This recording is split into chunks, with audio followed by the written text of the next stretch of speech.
Antonio J. Mayor, es especialista en recursos humanos y ya nos ha acompañado en algún otro programa de aquí del Vórtice. Ha hecho comentarios pues bastante interesantes y muy precisos. Así que nada, saludamos hoy a Antonio. Muy buenas, Antonio, ¿cómo estamos? Muy buenas tardes, noches o días. Muy buenas, Rito, encantado una vez más, un verdadero placer. Pues un placer tenerte aquí con nosotros. Y empezábamos esta obra de teatro, ¿no? Que bueno, de lo que hemos comentado, este guión que tú has confeccionado y en el que decías, ¿no? Que al comenzar la función teníamos, bueno, pues un director y un guionista. Básicamente es Edward Bernays. Y, en fin, el libreto este personaje en realidad es un manipulador, ¿no? De masas. Él dices tú, desde el centro del escenario presenta la obra que él mismo, ¿no? Ha escrito. Es el padre de las relaciones públicas, innovador y prácticamente desarrollador de las técnicas más eficaces, decimos, de psicología social. Y bueno, pues eso, autoproclamado el mejor manipulador de masas. Y aquí en el Vórtice siempre repetimos lo mismo. A mí me encanta leer este texto de propaganda, el libro Propaganda y Liderazgo, en el cual él define la democracia, es decir, el mundo que estamos viviendo hoy. Y dice así. Dice, la nuestra debe ser una democracia del liderazgo administrada por una minoría inteligente que sepa cómo disciplinar y guiar a las masas. Y continúa así el texto. ¿Se serviría este gobierno de propaganda? Definámoslo, si así se prefiere, como un gobierno que se serviría de la educación. Pero la educación, en el sentido académico de la palabra, no basta. La propaganda tiene que ilustrarse mediante la creación de circunstancias, resaltando actos significativos y escenificando asuntos de importancia. Las estadísticas del futuro estarán en disposición de concretar la mente pública en puntos cruciales de la política y podrán asimismo disciplinar a una masa de votantes vasta y heterogénea en aras de una comprensión más clara y de una acción más inteligente. Bueno, manipulador de masas, está claro, ¿no? Preséntanos un poco a este director de esa obra de teatro. Director, hola, muchísimas gracias. Es un director, como tú me has dicho, es autoproclamado en tanto en cuanto pues presa como siempre del marketing, de este marketing americano que parece que tiene un carácter casi viral. Parece que lo creen ellos y se invente, y por el mero hecho de adoptar una forma de decir, bueno, pues vamos a escribir unos libros, pues en ese momento pues parece que tienen la categoría de ciencia, parece que se otorgan el título de haberlo hecho. El señor Edward Bernays no inventó absolutamente nada, nunca ha inventado absolutamente nada. Se ha valido de la debilidad humana, siempre de la debilidad humana, como se puede valer en cualquier concepto, cualquier relación social. Pero el señor Edward Bernays, autoproclamado y ampliamente difundido en campos, en no pocas escuelas de negocios, en universidades, ampliamente difundido y venerado en secreto, porque nunca de manera pública. Es muy curioso observar cómo en las propias escuelas, en las propias universidades en las que se dictan grados, la licenciatura, grados con el plan de Bolonia de relaciones públicas, la figura de Edward Bernays intenta taparse veladamente. ¿Por qué tapar veladamente? Porque no intenta, o sea, no es recomendable ni es plato de gusto que cualquier alumno con un poco de capacidad de raciocinio comience una relación mental, comience a unir puntos y se dé cuenta quién es esta persona, la persona que en teoría da nombre a una institución, o sea, da nombre a un grado, a una licenciatura de estudios, qué es lo que hizo y para qué se sirvió y cuáles son los métodos que utilizó. Es realmente inventar como tal. El señor Bernays no inventó absolutamente nada. Bueno, y Bernays, para aquellos que no le conozcan, porque habrá muchísima gente que no le conoce, aunque vuelvo a repetir y volveremos a repetir siempre aquí en el Vórtice hasta la saciedad, es el inventor de la democracia que vivimos hoy día, es decir, esta democracia en la cual la gente sale a la calle a gritar que no nos representan, esta democracia en la cual los medios de comunicación moldean las mentes y la opinión de la gente para que, bueno, no salga a la calle, se canse y esté controlada, esta democracia en la cual los partidos dependen, son solamente eso, tenemos un sistema bipartidista fácil, ¿no? Con dos soluciones fáciles y eso es lo único que se nos presenta, esta democracia en la cual la gente no piensa, en realidad es su idea. Realmente es la idea que él tenía de lo que debía de ser la democracia, ¿no? Realmente, Bernays, cuando él escribe este libro de propaganda, uno de sus primeros capítulos es este de organizando el caos, ¿no? El concepto del caos, del gobierno a la sombra y de la organización de ese caos, ¿no? Dinos un poquito más, en poquito, ¿qué otras cositas, para presentar a Bernays finalmente, qué otras cositas ha hecho Bernays? Aunque se le dé tanto pábulo y tú nos dices que en realidad él no ha inventado nada, ¿qué cosas ha hecho Bernays para que la gente las conozca? Y luego vamos a entrar con ese concepto suyo de organizar el caos y de ese gobierno en la sombra. Claro que sí, Bernays se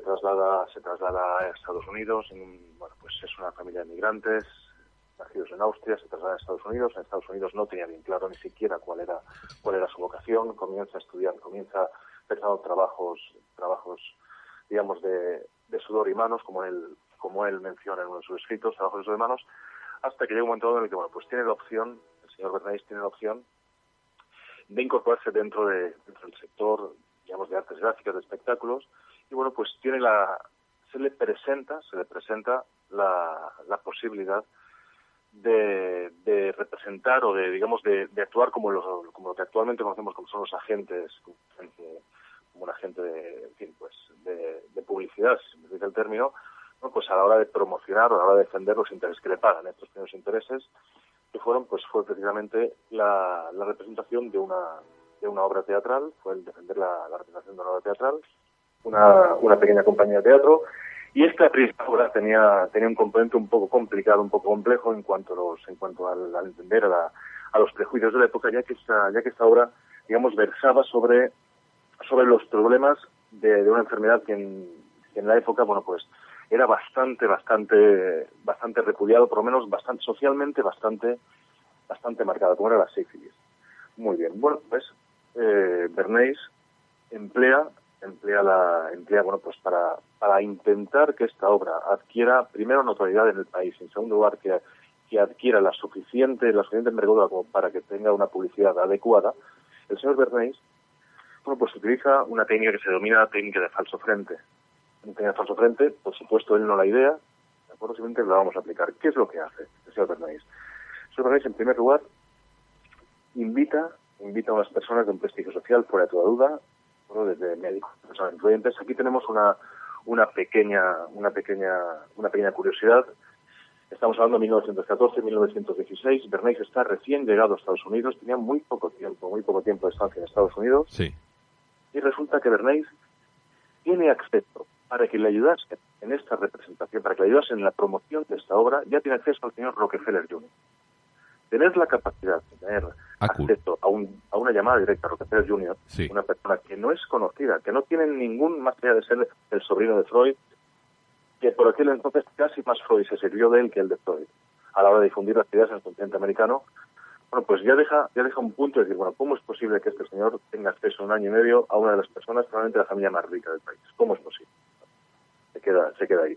La estructura de actuación de Bernays, desde este primer trabajo, que luego él, según nos manifiesta tanto en su obra como en muchos artículos y reflexiones que hace, es que le llenó de tal forma y le apasionó de tal manera el poder influir en las percepciones de la gente para lavar la imagen o para potenciar la imagen del cliente al que él representa, le atrayó de tal manera que el resto de su vida fue dedicado simplemente, pues como hemos dicho en el principio, a modificar la percepción social de la gente, a influir en la percepción social, pero ya con una base ideológica que con el paso del tiempo se fue cada vez radicalizando. La estructura de funcionamiento de Bernays siempre, hasta el final de sus días, siempre será exactamente igual, siempre. Trate lo que trate. Desde la asesoría al Consejo Presidente hasta la asesoría al Consejo de Intereses de Multinacionales, sean cuales fueran, siempre operará exactamente igual. Es la técnica del falso frente. ¿Cómo lo hace? Es muy sencillo. En primer lugar, la idea, el proyecto que tiene que defender, él lo que hará será buscar una idea en la cual comulgue la mayor parte de la sociedad. ¿Cómo lo hizo con el tema de la sífilis? Pues con el tema de la sífilis, Él lo que hizo fue intentar hacer ver que era un problema que se tenía que solucionar, que nadie quiere estar enfermo y que nadie quiere ser alcanzado por un virus que socialmente es reprobable. Entonces, bueno, pues en ese momento todo el mundo está de acuerdo con ello, es una idea normal y corriente, todo el mundo está de acuerdo. Bueno, pues cuando lanza una idea, la asocia a un bien común, asocia esta idea a un medio de comunicación para que la difunda, a ese medio de comunicación le paga directamente, le da dinero para que lo haga. Al principio es un desconocido y le tiene que dar mucho dinero. Con el paso del tiempo, su red clientelar va haciendo que haya medios de comunicación afines de los cuales vean los mismos intereses. Tenemos una idea con un bien común. Después, esta idea, decir, bueno, pues yo voy a asociar la idea de esta obra a que nadie tiene derecho a que exista una sociedad que permita la existencia de enfermedades víricas. Muy bien, bueno, pues esta idea es aceptada por todos, la asocia a un medio de comunicación para que distribuya esta idea, después busca perfiles de prestigio, perfiles que la sociedad, digamos, tenga cierta confianza en ellos, desde médicos hasta profesores, hasta perfiles que en teoría son de reputaciones intachables, por lo menos se le presupone, sí.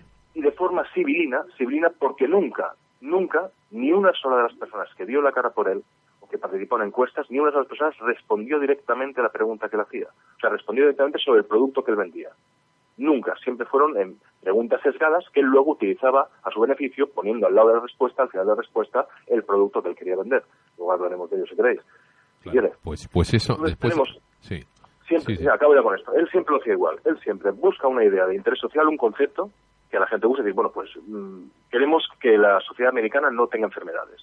La asocia después a un medio de comunicación para que lo difunda, después busca perfiles de prestigio que de manera directa o indirecta vendan un producto, ¿de acuerdo? Y empieza a colocar su producto, y después, una vez que el perfil de prestigio comienza a verse relacionado con el producto, el cual a su vez, por los medios de comunicación, ya ha sido relacionado con la idea que en teoría es la llave para que la sociedad acepte lo que él vende, después viene la última fase, que es la de difundir de manera masiva, mediante medios de comunicación, de la forma, vamos, empleando cualquier medio, difundir de la forma más burda, difundir masivamente el mensaje, martillando y sentarse a esperar que el cliente venga a comprártelo. Bueno. Ni siquiera fue un buen vendedor, porque nunca supo vender nada, solamente supo crear el deseo, lo cual es bastante mérito, es crear el deseo en los demás. Bueno, pues ahí está Bernays con esa técnica, ¿no? Esa estrategia que usaba, ¿no? Para vender al final lo que él quería. Y bueno, pues parece ser que ha resultado, porque esta es la forma en la cual ahora mismo funciona el mundo, es decir, funciona con esa especie de creación de ese concepto de opinión pública, ¿verdad? Y al final, en realidad, son una serie de personas que, bueno, pues utilizan esta técnica para vendernos nuevas ideas, reorganizar o reestructurar la sociedad, etcétera, etcétera, etcétera. Si entramos entonces, porque yo creo que ha quedado claro, si entramos entonces con esto del concepto de caos y del gobierno en la sombra de Bernays, habría que empezar con una cita, que es esta, por ejemplo: quienes manipulan ese mecanismo oculto de la sociedad constituyen el gobierno invisible que detenta el verdadero poder que rige el destino de nuestro país. Y de estas personas nunca habremos oído hablar.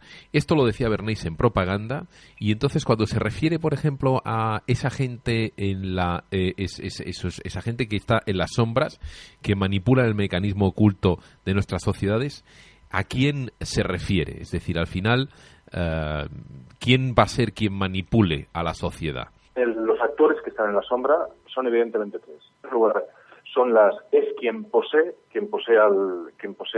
digamos, el grifo que te permite vivir, es decir, quien posee el dinero, es quien tiene la capacidad de darte a ti ese dinero, desde las instituciones financieras hasta pasando por bancos y pasando por empresas transnacionales. Sí. En verdad es un conglomerado de fondos de inversión, compañías de seguro, quien posee el poder capital, el poder financiero. En segundo lugar, los estados, es decir, las instituciones políticas afines a un modo de pensamiento que aunque vuelva a sonar un poco difícil de aceptar, es un pensamiento único en tanto en cuando es clónico. Son los sistemas clónicos, la forma de gestionar socialmente es clónica.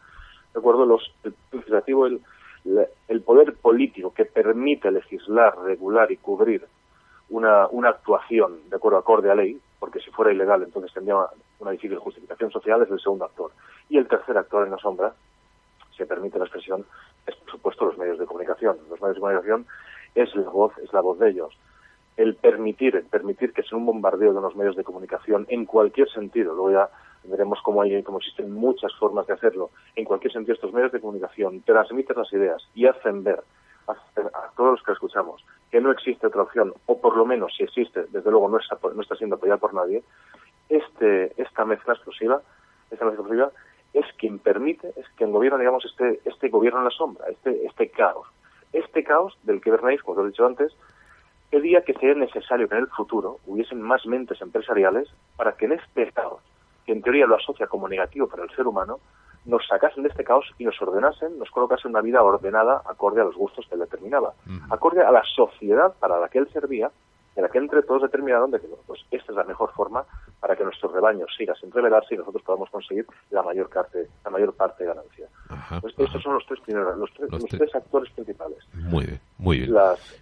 Quien posee el dinero, quien posee la capacidad de legislar y quien posee los medios de comunicación para transmitir y para envolver con todas las opiniones y con todas las ideas, para envolver a la sociedad, que es en teoría quien tiene que sustentar toda esta red.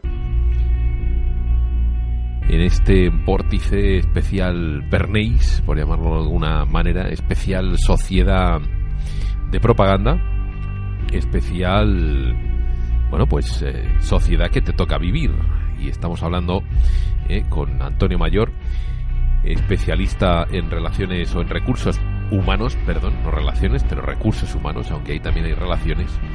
Y estamos hablando de Bernays, el creador de ese concepto, de esta sociedad que nos toca vivir ahora. Y estamos comentando, realmente qué tipo de sociedad o para qué tipo de sociedad trabajaba Bernays. Y Bernays decía algo como esto, que quienes manipulan el mecanismo oculto de la sociedad constituyen ese gobierno oculto, y Antonio nos acaba de decir que ese gobierno oculto lo detentan aquellos que tienen la posibilidad de pagar, es decir, que ostentan una posición de privilegio.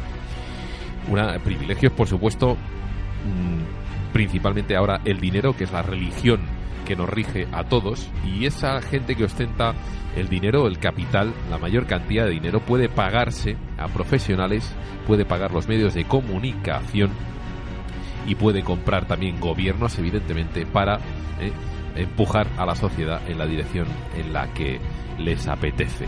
En fin, seguíamos hablando entonces, Antonio, un poquito de lo que ese concepto de sociedad de Bernays. Ya sabemos quiénes son esos actores, esos privilegiados que pueden moldear y que están moldeando la sociedad. Pero ¿cómo nos conciben a nosotros? ¿Cómo nos concibiría? ¿Cómo concibe Bernays la sociedad? ¿Cómo identifica nuestra conducta social? ¿Nos tienen etiquetados o cómo nos pues eso? ¿Qué concepto tienen de nosotros como sociedad? La concepción de sociedad se muestra un desprecio gradual, según acomodado y adecuado a cada cultura social. Se muestra no un desprecio, sino un verdadero sentimiento de que en esta lucha de clases, como Warren Buffett mencionaba, en esta lucha de clases creen realmente que existen personas que por nacimiento, por educación o por linaje, y que nadie se escandalice, que por nacimiento, por educación o por linaje, están llamadas a realizar actos de liderazgo sobre los demás, y otras personas que deben simplemente ser, adecuarse a las órdenes impuestas, adecuarse a un esquema ya que está preconcebido, y simplemente, ser las abejas obreras de un panal en la que no pueden nunca aspirar a más. Claro, porque perdona que te corte, porque este es el principio básico que mueve y que motiva a Bernays y que motiva a esta sociedad. Es decir, al final el liderazgo, el entender al líder, al emprendedor, al al que en su momento detenta el poder, en realidad, como eso, como la persona idónea, no ya no idónea, sino que es, pues eso, como dices tú, o por nacimiento, o por linaje, o sencillamente porque ha competido, entre comillas, para alcanzar ese nivel, le consideran el mejor para liderar a la masa, ¿no? Ese es un concepto totalmente de competitividad, totalmente asocial en realidad, y tendiendo a la psicopatía, ¿no? Es decir, como yo puedo y doblego al de al lado, tengo que mandar sobre él, y el resto en realidad son borregos y por eso no alcanzan esas posiciones, ¿no? de liderazgo. O sea, que estamos hablando quien acepta, sí. Claro, quien acepta mi trabajo, quien acepta el decir, bueno, pues que vamos, para poner un ejemplo muy de hoy en día. Sí. Por ejemplo, tenemos este espectáculo que es Gran Hermano, en el que nosotros vamos a ver cómo van entrando un grupo de gente y esta gente está compitiendo. Bueno, pues compitiendo por llevarse un premio, es decir, comienza el primer día dándose la mano y acaba el último día peleándose. Esto es muy parecido al experimento de Zimbardo, en el que en su momento, en el 71, Zimbardo dijo, bueno, pues vamos a hacer un experimento social a ver cómo evalúa, cómo se comportan las personas. Correcto, pues llevó una presión, en esa presión cogió a personas que en teoría en su momento los definió como personas inteligentes, estables, notablemente estables mentalmente, equilibradas y con una formación que les permitía socialmente ser mucho más que idóneas. Es decir, personas que en teoría eran intactables. Muy bien, los separó en dos bandos. Vamos a colocar un bando en el que ustedes van a hacer el rol de guardias y vamos a colocar otro bando en el que ustedes van a hacer el rol de reos. Ninguno era ni guardia ni reo, eran personas normales y corrientes, universitarios, todos titulados, universitarios, lo cual ello no indica que sea mejor o peor persona en absoluto, pero bueno, él se rigió por ello y buscó unos perfiles, bueno, pues medianamente, bueno, pues con una capacidad de socializar, que bueno, pues en teoría estimaron que estaba fuera de toda duda. Sí. Después de pocas, bueno, no sé si llegó a la primera semana, se dieron las reacciones más violentas y pasadas 2 semanas el experimento tuvo que ser suspendido, porque por un lado quienes asignaron el papel de guardias cometieron verdaderas atrocidades con quien desempeñaba el papel de reo. Uh-huh. Recordemos que eran solamente roles o papeles, atrocidades desde dejarles, humillarles, obligarles a hacer conductas homosexuales, auténticas vejaciones, mientras que la población que ocupó, las personas que estaban pagadas por hacer ese experimento social, que se había dicho que era un experimento social, sí. que ocupaban el papel de reo, estas personas adoptaron un papel servil, intentando competir entre ellos para ver quién gozaba del favor del guardián, y el guardián era un rol también. Uh-huh. Se compite. ¿Qué es lo que se fomenta? Se fomenta la competencia. En el momento que se fomenta la competencia, y en esta competencia no se para a pensar si en lugar de tener que estar yo compitiendo con mi igual, tendría que crear un entorno diferente en el cual, bueno, pues el líder sea la persona que asume, la persona que me ubica bien en el entorno para luchar contra otro, cuestionar su validez y decir, bueno, pues no sé por qué tenemos que estar esta persona y yo peleando por usted, ¿de acuerdo? Nosotros montamos por nuestra cuenta y usted quede solo. En el momento que se fomenta esta competencia, se divide una sociedad. Uh-huh. Se divide completamente. Claro. Hoy en día la sociedad... No, perdón. Sí, dime. Sí, bueno, está completamente dividida, eso está clarísimo. Pero, ¿y quién gana entonces? ¿Quién gana con esta manipulación? ¿Quién sale ganando? Es decir, porque hemos dicho que había está claro, ¿no? Había unas personas, empresas multinacionales, etcétera, que estaban en esa posición de privilegio. ¿Qué ganan ellos con esta manipulación social? ¿Qué es lo que ganan? No es todo esto. Me gana cumplir aunque suene, vuelvo a repetir, aunque suene conspiranoico, esta palabra tenemos que aprender a convivir con ella. Nada, si alguien se piensa que la mitad de las cosas que existen son caprichos de la materia, está muy, muy equivocado. Se gana ir avanzando en en una ordenación social, en un proyecto social que, bueno, pues está predefinido desde ya un poco tiempo atrás, en el cual tiene que existir una sociedad muy, muy, muy minimalista. En esta sociedad minimalista, quien gana, por supuesto, es quien tiene la sartén por el mango. Es decir, ganan la élite, entendiendo como élite las personas que, bueno, pues hoy en día, pues desde el control de los medios de producción hasta el control de la propia capacidad de financiación, la propia capital de la propia realidad de poseer dinero, hasta bueno, pues una élite que en teoría va a servirse de toda una sociedad, bueno, pues para tener garantizada una existencia muy, muy holgada. Uh-huh. ¿Por qué se busca ello? Si nos retrocedemos un poco a la época feudal, y para que veáis que esto no es nada nuevo, en la época feudal llegó un momento en el que bueno, pues debido a las hambrunas, debido a las escaseces, a unas malas cosechas, con unas condiciones climatológicas durante 2-3 años que fueron bastante severas, nos encontramos con que esta clase feudal, que en teoría, bueno, pues gozaba de unos privilegios y tenía, pues, a la diezmada población sometida, en un momento de escasez, en ese momento de escasez, ¿cuál fue su reacción? Decir, bueno, pues tengo una serie de tierras, aparte que había una serie de epidemias, malas cosechas, la población se ha diezmado, es decir, hay una mano de obra muy escasa. Bueno, pues en teoría la mano de obra tenía una mayor capacidad para negociar sus condiciones. Muy bien. ¿Qué es lo que hizo, digamos, en una primera instancia, estos señores feudales que tenían, bueno, pues todas las tierras para ellos y toda una población que casi trabajaba para que ellos vivieran como auténticos reyes? ¿Qué es lo que hizo? Hizo lo mismo que se está haciendo ahora. Vamos a subir los diezmos, subimos los impuestos, subimos los requerimientos y subimos las condiciones y las exigencias que te voy a pedir a ti si quieres seguir vivo.